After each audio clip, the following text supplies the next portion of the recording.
Hello 家長，喺小朋友一開始未能好識用語言去表達嘅時候，家長可以多啲同小朋友一齊去玩玩具。喺玩玩具嘅過程中，家長記得多啲俾小朋友去做主導。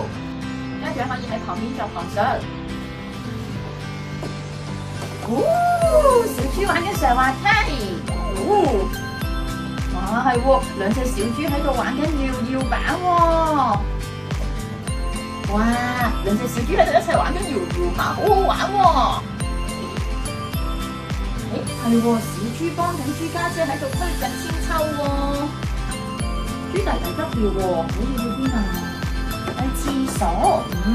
豬家姐好肚餓啊，可以去邊度揾嘢食啊？